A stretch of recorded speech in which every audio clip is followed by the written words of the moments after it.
Hello friends, today हमारा आज का टॉपिक है वर्क एनर्जी एंड पावर, जिसको हम लोग हिंदी में बोलते हैं कार्य, शक्ति और ऊर्जा। आप यहाँ पे देख सकते हैं, वर्क को हम लोग कार्य बोलते हैं, एनर्जी को शक्ति एंड पावर, पावर को शक्ति और एनर्जी को ऊर्जा।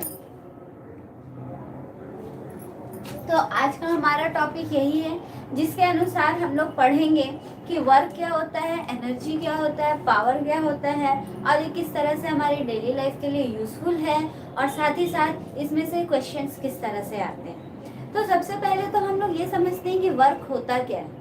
वर्क, जिसको हम लोग हिंदी में बोलते हैं काम, यानी कार्य। अब हम अपनी डेली लाइफ में कितनी सारी चीज़ें करते हैं, जैसे सोना, उठना, बैठना, खाना, चलना फिरना। ये सारी चीज़ों को हम लोग एक काम के कैटेगरी में डालते हैं कि हमारा ये काम है। बैठ करके अगर हम लोग कोई वर्क कर रहे हैं तो उसको भी हम लोग काम बोलते हैं। लेट रहे हैं, आराम कर रहे हैं, वो भी हमारा एक काम है। खाना खा रहे हैं, वो भी हमारा एक काम है। तो इंग्लिश के लैंग्वेज में इसको हम लोग वर्ब बोलते हैं, एक्शन वर्ड बोलते हैं। लेकिन साइंस के लैंग्वेज में अगर वर्क का परिभाषा यानी वर्क का डेफिनेशन अगर हम लोग देखते हैं तो वर्क जो है वो बिल्कुल ही अलग डेफिनेशन होता है। According to work, work is said to be done if the force which you are applying, वो क्या हो रहा है, जो भी फोर्स आप लगा रहे हो वो उसके साथ डिस्प्लेसमेंट हो रहा है कि नहीं। ठीक है, if displacement is done it means work is also done. मतलब अगर आपका डिस्प्लेसमेंट यानी कोई भी सामान पे अगर आप फोर्स लगा रहे हो और अगर वो अपनी जगह से डिस्प्लेस हो रही है, अपने जगह से हट रही है कुछ दूरी तक, या फिर अपने जगह से वो विस्थापित हो रही है, तो उसे हम लोग बोलते हैं वर्क डन।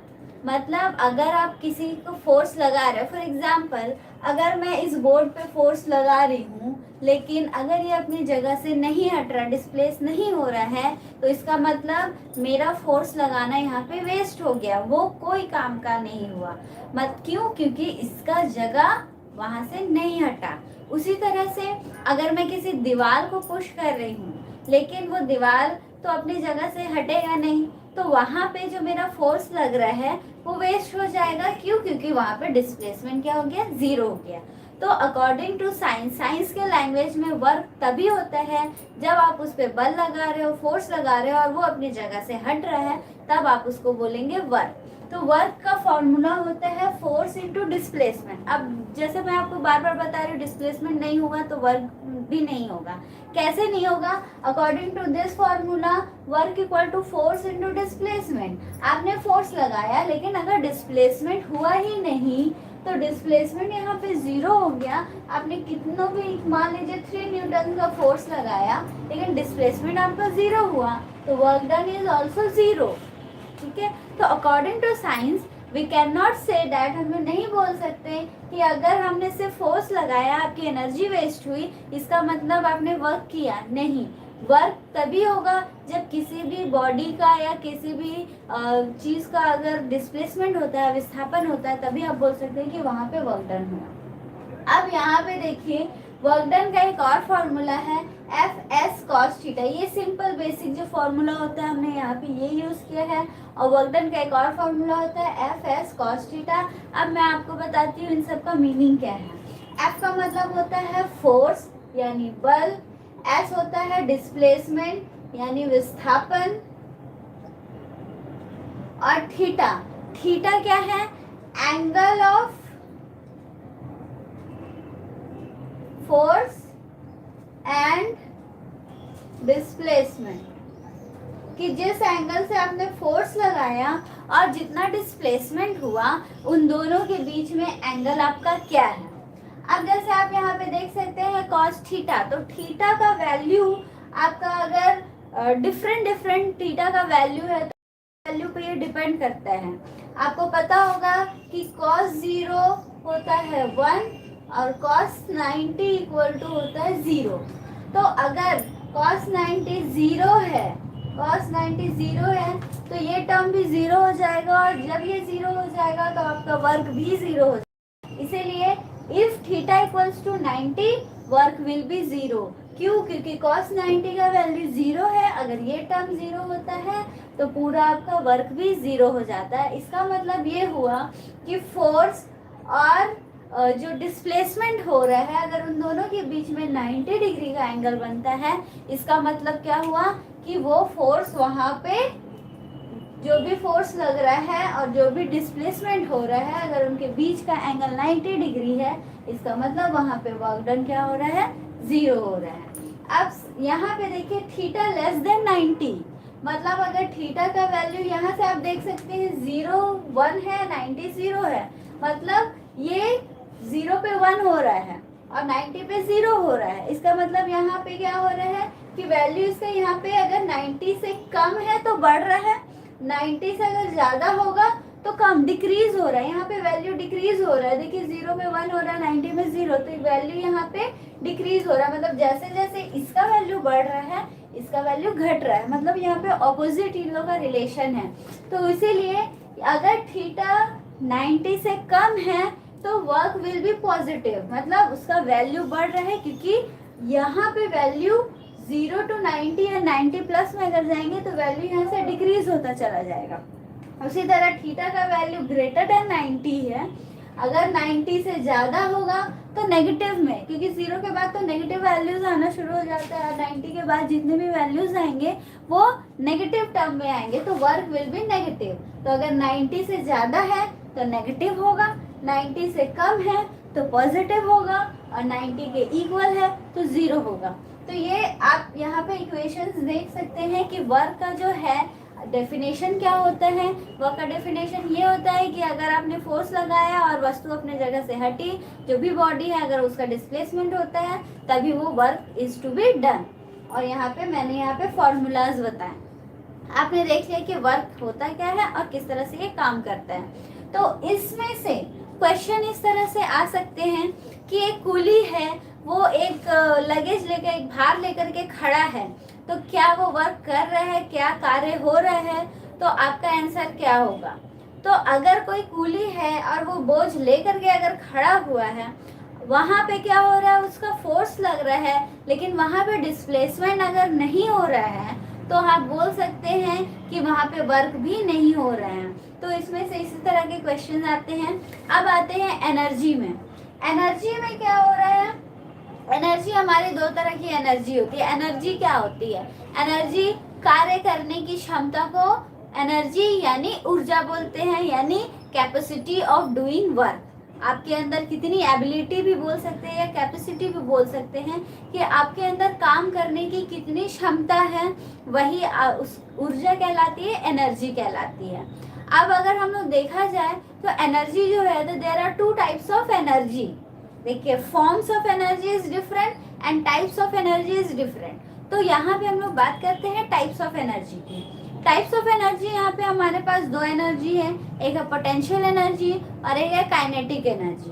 तो एनर्जी को हमने यहाँ पे दो भाग में डिवाइड किया है, मैं आपको बताती हूँ।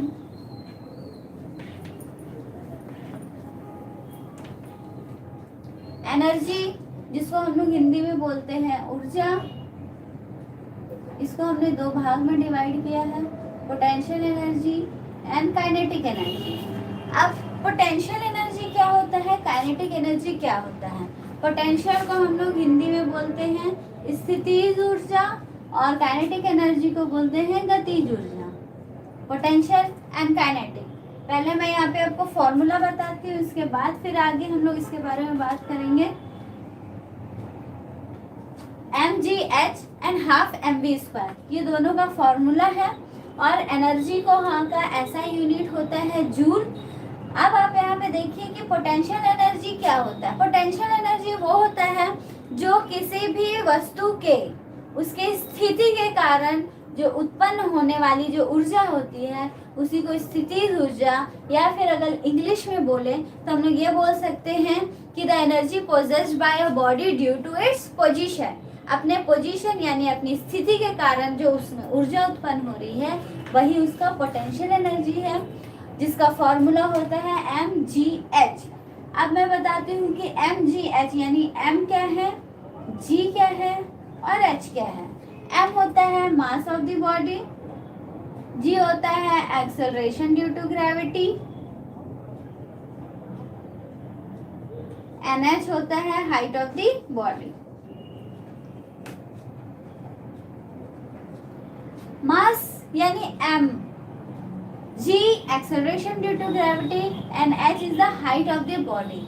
कि कोई भी ऑब्जेक्ट कितने हाइट पे रखा गया है, उसका मास कितना है और उस पर लगने वाला g का वैल्यू क्या है। ये तीनों चीज पर पोटेंशियल एनर्जी डिपेंड करती है, उस पर निर्भर करती है। अब आते हैं काइनेटिक एनर्जी। काइनेटिक एनर्जी यानी गतिज ऊर्जा। काइनेटिक एनर्जी में सब नाम से ही पता चल रहा है गतिज ऊर्जा, यानी किसी भी वस्तु में उत्पन्न होने वाली जो ऊर्जा है जो उसके गति के कारण उत्पन्न होती है, वैसे ऊर्जा को गतिज ऊर्जा, या फिर इंग्लिश में अगर बोले तो the energy possessed by the body due to its motion, मतलब उसके गति के कारण जो ऊर्जा उत्पन्न होती है उस ऊर्जा यानी उस एनर्जी को हम लोग बोलते हैं काइनेटिक एनर्जी।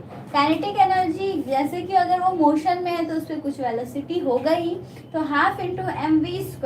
तो यहाँ पे v जो है वेलोसिटी है। तो ये क्वेश्चंस आ सकते हैं कि पोटेंशियल एनर्जी और काइनेटिक एनर्जी का फॉर्मूला क्या है।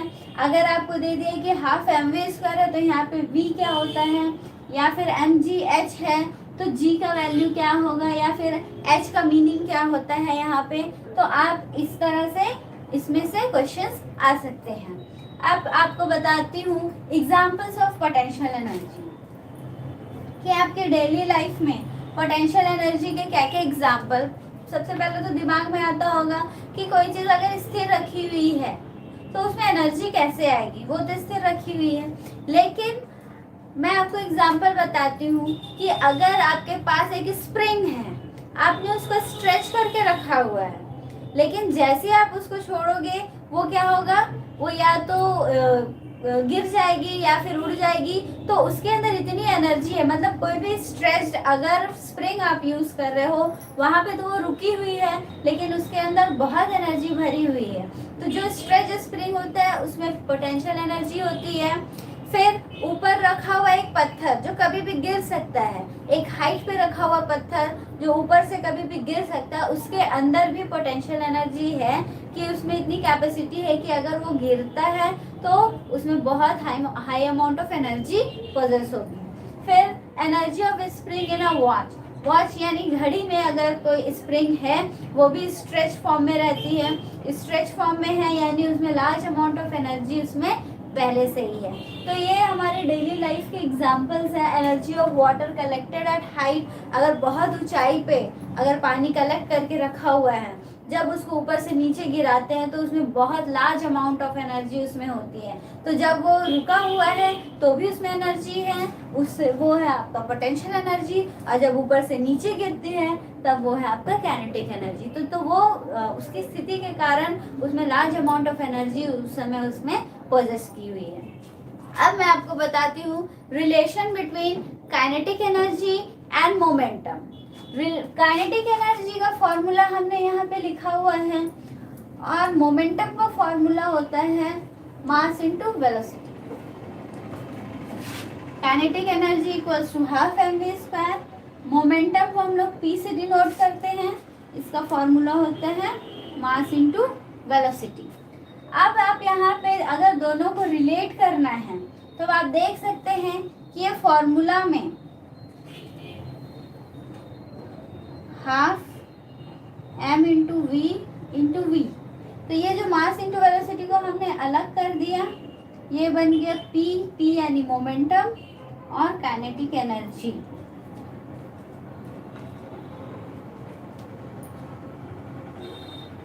अब इस फॉर्मूला को यूज करके काइनेटिक एनर्जी के जगह पे हम लोग ये यूज कर सकते हैं, potential energy is mass into velocity. तो potential energy equals to mass into velocity है। अगर आप इसमें काइनेटिक एनर्जी ऐड करना चाहते हैं, अगर हमने दोनों तरफ स्क्वायर कर दिया तो क्या होगा, ये p² हो गया, ये m² इंटू v²। m को हमने कॉमन लिया और v²। अगर दोनों तरफ अगर हम लोग हाफ से डिवाइड करते हैं तो ये हमारा m अलग हो गया, हाफ mv², और ये p²/2 m यहाँ पे है, और हाफ mv² के जगह पे हम लोग क्या लिख सकते हैं, काइनेटिक एनर्जी लिख सकते हैं, काइनेटिक एनर्जी। और ये m को अगर हम लोग इधर ले आते हैं तो p²/2m। तो काइनेटिक एनर्जी और इसके बीच का रिलेशन हो गया p²/2m। तो इन दोनों का रिलेशन हमने इस फॉर्मूला से निकाला है। ये आपको बस बताने के लिए कि कैसे रिलेशन आया, इतना आपको डिटेल में जाने का ज़रूरत नहीं है, ये बस आपके समझाने के लिए था। एग्जाम में बना सकते हैं कि what is the relation between kinetic energy and momentum. तो आपको ये फॉर्मूला याद करना होगा।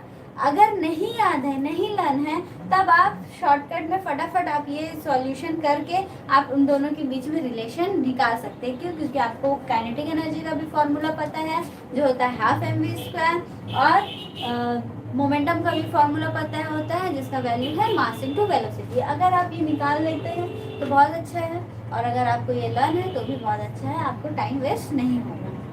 अब मैं आती हूँ पावर में। पावर यानी शक्ति। अब पावर क्या होता है? पावर होता है रेट ऑफ डूइंग वर्क। आप जो भी काम कर रहे हो, प्रति सेकंड में आप कितना काम कर रहे हो, मतलब टाइम के हिसाब से आपका वर्क जो कैलकुलेट हो रहा है, दैट इज योर पावर, कि आपके अंदर कितनी शक्ति है। शक्ति का मतलब कि आप कितने टाइम में कितना वर्क कंप्लीट कर सकते हैं, वही होता है आपका पावर यानी शक्ति। तो पावर का फॉर्मूला होता है वर्क बाय टाइम। पावर एक स्केलर क्वांटिटी है जिसका कोई डायरेक्शन नहीं होता है, और इसका ऐसा यूनिट होता है वॉट, जिसको हम लोग W से डिनोट करते हैं।